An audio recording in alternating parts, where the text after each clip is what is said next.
Bonjour à tous, voici ma première vidéo. Ça fait longtemps que je pense à démarrer ma chaîne et puis voilà, ce matin, au réveil, c'est parti, je me dis, sans réfléchir, il faut commencer à communiquer. Il est temps. Il se passe quelque chose d'extrêmement important sur Terre. Une grande mutation est en train de s'amorcer. On le sait tous. Cette crise de coronavirus, Covid-19, est là pour nous faire réfléchir et pour nous faire prendre conscience de l'importance de ce que nous devons choisir en ces heures. Nous avons eu cette période de confinement pour réfléchir et pour remettre beaucoup de choses en question. Nous avons tous le choix.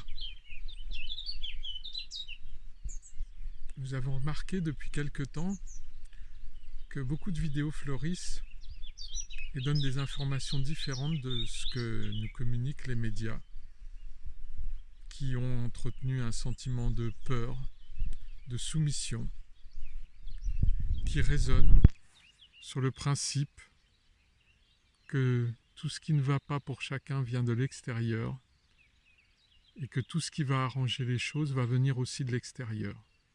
Ce qui ne va pas, c'est qu'il y a un virus apparemment terrible qui aurait dû décimer la population et dont les chiffres finalement ne sont pas si importants que ça et, je pense, ont été un petit peu gonflés. J'ai écouté beaucoup de scientifiques hier soir qui nous parlaient de ça. Et en même temps, on nous a confinés. On nous a tout d'un coup fait tomber des interdits terribles. Plus le droit de s'embrasser, plus le droit de se sourire puisqu'il faut porter un masque. Plus le droit de se toucher. Ma maman, qui a 90 ans, qui est en train d'amorcer son départ de cette terre. Elle pèse 32 kilos, elle a Alzheimer, elle est plus consciente de grand chose, mais j'ai encore une relation avec elle. Parce qu'on peut se toucher, on peut s'embrasser. Elle me caresse encore le visage en me dévorant les yeux. Mais ça, c'était avant. On n'a plus le droit. Si je devais m'approcher d'elle, il serait bien possible que je sois mis en garde à vue.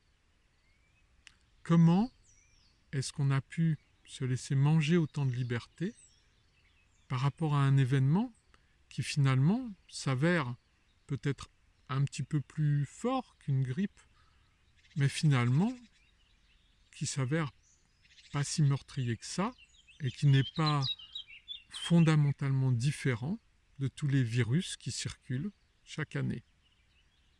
Alors, qu'en penser? Déjà, savoir que ce sont les personnes les plus vulnérables qui ont développé des complications ou qui sont décédées. Ça me permet d'être de tout cœur avec ceux qui ont perdu des êtres chers ou qui ont vécu cette maladie et qui en gardent même des séquelles. Tous mes remerciements au personnel de santé qui ont pris en charge toutes ces femmes, tous ces hommes en détresse. Mais tout de même, ne pensez-vous pas que ces virus font partie de la vie et que finalement, tout ce qu'on imagine venant de l'extérieur, ça ne serait pas plutôt intérieur? Le corps serait plein de virus, plein de microbes. Mais si on compare le corps à une poubelle, si la poubelle est propre, la vermine, elle va partir ou elle va mourir. Elle va s'éliminer toute seule. En revanche, si la poubelle est sale, c'est sûr que là, toutes ces petites bêtes, elles vont avoir à manger et elles vont pouvoir se développer et envahir le récipient. Notre corps, c'est la même chose. Si notre corps est propre, à mon avis, on va avoir un bon système immunitaire et on va savoir se battre. Et après, il y a des méthodes toutes simples, pas forcément chimiques. Quand la maladie n'est pas trop avancée, il suffit parfois de faire comme les animaux, faire un jeûne, se reposer, et puis ma foi, les choses s'arrangent. Le corps est intelligent. Notre ami Thierry Casasnovas parle bien du corps con. On a voulu vous faire croire que le corps est con, mais il n'est pas con du tout. Quand vous vous coupez, la coupure, elle se répare très vite, parce que le corps sait faire, bien sûr. Mais si la blessure est souillée, bien entendu, il va falloir désinfecter, il va falloir surveiller, éventuellement prendre des antibiotiques. Ma foi, est-ce qu'on ne s'intéresserait pas plutôt à la cause des causes, comme le disait Hippocrate, qui disait aussi que ton aliment soit ton seul médicament. Ça fait 3 ans que je mange vivant et végétalien, uniquement des plantes, comme mes jumeaux, les bonobos, les orang-outans, les chimpanzés, qui eux, pour avoir un corps très musclé et une pêche d'enfer, ne se nourrissent que de fruits, de feuilles et de racines. Et apparemment, ça leur réussit pas mal. Je vois pas de singe obèse, je vois pas de singe déprimé. Et puis parfois, c'est la vie. Il y en a un peu plus fragiles qui meurent plus jeunes. Mais c'est la vie, encore une fois. Mais vous savez quoi? À part ce que leur font les humains, ces animaux, ils vivent libres. Personne ne leur dit vous avez le droit de faire ceci, vous avez le droit de faire cela. Personne ne dit à un singe c'est ça qu'il faut que tu manges. Puis attention, prends des protéines. Attention, ne lis pas ci, ne regarde pas ça. Attends, on va t'aider. On va te trouver des médicaments, tu vas aller mieux. Non, tout ça, c'est pas ça la vie naturelle. Et là, on est en train de le redécouvrir. Vous savez, cette pandémie, alors on a parlé beaucoup des lanceurs d'alerte qui sont assimilés à des complotistes.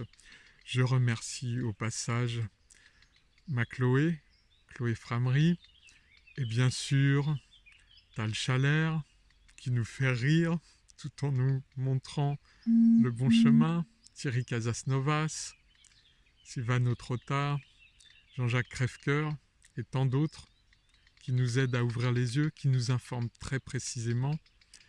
Toutes ces personnes, on les a appelées des complotistes. Complotistes, c'est quoi? C'est des gens paranoïaques, c'est des gens qui inventent. Moi, j'ai pas vu ça. Moi, j'ai vu des gens qui m'informent et qui me disent vérifiez par vous-même tout ce qu'on vous dit. Ce que les médias nous transmettent à coup d'assommoir, c'est pas la même chose. Ils nous disent voilà, c'est comme ci, c'est comme ça. Attention. Ah, et aujourd'hui, il y a eu tant de morts. Faites attention et oulala. Et là, combien de gens en réanimation? Oh là là, et le système économique qui s'effondre. Ouais, bien sûr. Alors déjà les chiffres, apparemment j'ai écouté des scientifiques, les chiffres du nombre de malades sont vraiment gonflés. Et puis par ailleurs, c'est quoi cette façon de nous entretenir dans la peur, toujours dans la peur, pour nous faire avaler quoi? Pour nous faire avaler tous les interdits? Pour nous faire avaler des médicaments choisis par l'OMS, attention, parce qu'il y a des plantes comme l'artémisia, le plaquenil, tout ça, oulala, non, non, non, non, ça c'est pas bon, surtout pas, surtout pas. Mais on se repose sur quoi là?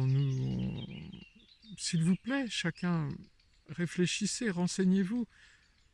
D'accord, on a tous nos préoccupations personnelles, c'est vrai, et puis nos passions personnelles.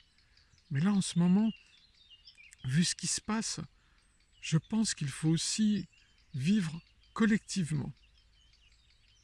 Là, il va falloir faire preuve de résilience. Et la résilience, j'en connais un rayon, je vous expliquerai. Là, il convient de s'éveiller. Et il y a déjà plein d'éveillés, on est de plus en plus. Alors là, je vais m'adresser aux éveillés. Mesdames et messieurs les éveillés, s'il vous plaît, on s'occupe de soi, c'est toujours par là qu'il faut commencer, mais maintenant aussi, on s'occupe du monde. On s'occupe de parler autour de nous, de montrer ce qu'on fait. Je vais prendre un exemple très simple qui me tient à cœur. C'est le boycott. Maintenant, il est temps de boycotter tout ce qui fait tourner cette grosse machine dont on ne veut plus. S'il vous plaît, à tous mes amis des éveillés, et s'il vous plaît, à tous ceux qui veulent bien s'éveiller, réfléchissez, pensez à la portée de vos actes. Quand vous achetez une barquette de lardons, un plat tout préparé, vous faites mal à votre corps, mais vous faites tourner cette machine infernale d'agriculture intensive, d'élevage industriel qui font vivre nos amis les animaux dans des conditions atroces. Comment voulez-vous, qu'en vous nourrissant de toute cette souffrance ultra transformée qui contient pléthore de produits chimiques, comment voulez-vous que ce que vous mettez à l'intérieur de votre corps, le carburant que vous mettez dans votre véhicule, ne fasse pas que votre véhicule se met à très mal fonctionner, que vous allez l'emmener pour un oui ou pour un non au garage, c'est-à-dire chez le médecin, et qu'on va vous donner des médicaments, parce que là aussi on va vous faire peur avec des noms de maladies. Parce que, comme dit ma grande amie Irène Grosjean, dont je vous reparlerai en fin de vidéo, on a une gauchite ou une droitite ou n'importe quoi. Comme me disait aussi ma maman bien-aimée, on est comme la mère Cerfeuil, quand on n'a pas mal au cul, on a mal à l'œil. Mais regardez ce qu'on fait. On a mangé du poison. Le corps cherche à éliminer tous ces poisons en développant des maladies. Qu'est-ce qu'on fait? On prend d'autres produits chimiques, toxiques aussi, qui vont forcer le corps à renfermer au plus profondément tous ces éléments toxiques qui voulaient sortir. Et qu'est-ce qui se passe? On va développer des maladies de plus en plus graves et on va vivre un parcours médical et puis on va arriver à 60, 70 ans. Moi, j'ai 61 ans. J'ai vraiment eu des énormes problèmes de santé. Je ne prends plus aucun médicament alors que j'étais hyper tendu et que j'avais un traitement qu'on m'avait promis pour la vie. C'est fini tout ça. Je suis libéré, je me suis libéré. Je suis libre. Je mange vivant. Tellement de gens me disent, mais tu te sens pas privé? Un bon petit morceau de fromage, une belle tartine de pain, un bon plat mijoté. Tout ça, ça me fait plus envie.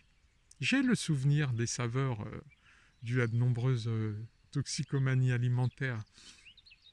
Mais c'est fini. Vous savez, quand je m'approche d'un morceau de fromage, je me souviens de l'odeur de l'avant, comme celui de la Madeleine de Proust. Et puis, très vite, je sens le lait pourri. Et puis le lait, il est fait pour le petit veau, il n'est pas fait pour moi. Puis j'en ai pas besoin. Pourquoi je voudrais manger autrement? Tous les matins, je me réveille avec la même bonne humeur. Je sais que la journée va être encore plus merveilleuse que celle de la veille. Alors non, plus besoin de tout ça. Voilà, donc je vous reparle d'Irène. Irène Grosjean, je vous conseille vraiment de regarder ses vidéos qui sont très très édifiantes, qui vous permettent de reprendre du bon sens au niveau de l'alimentation, de réfléchir et d'apporter un peu plus de vivant, même si vous ne ferez pas comme moi, forcément, hein. Vous n'êtes pas obligé d'être des puristes, mais apportez du vivant. C'est le vivant qui donne la vie. Et donc, je vous enjoins tous à vous éveiller. Et quand vous êtes éveillés, à éveiller très doucement, très gentiment, avec toute la bienveillance dont nous devons faire preuve, tous ceux qui vous entourent. Et puis, des étrangers, ça passe par des conversations toutes simples. dans le train, dans la rue, sur les réseaux sociaux, comme vous voulez, mais communiquer nos problèmes personnels. D'accord, nous avons beaucoup à faire chacun, mais en même temps, là, il faut contribuer à ce mouvement. Je vous le demande vraiment, du fond du cœur. Et puis, voilà, je vous adresse toute ma bienveillance et puis tout mon amour. N'oubliez pas, fuyez la peur. La peur est une sorcière. Je vous dis à très bientôt parce que je vais songer maintenant à comment pouvoir communiquer plus régulièrement, plus profondément. N'hésitez pas à me poser des questions. Je suis là pour vous tous. Je vous dis à très bientôt. Tout de bon.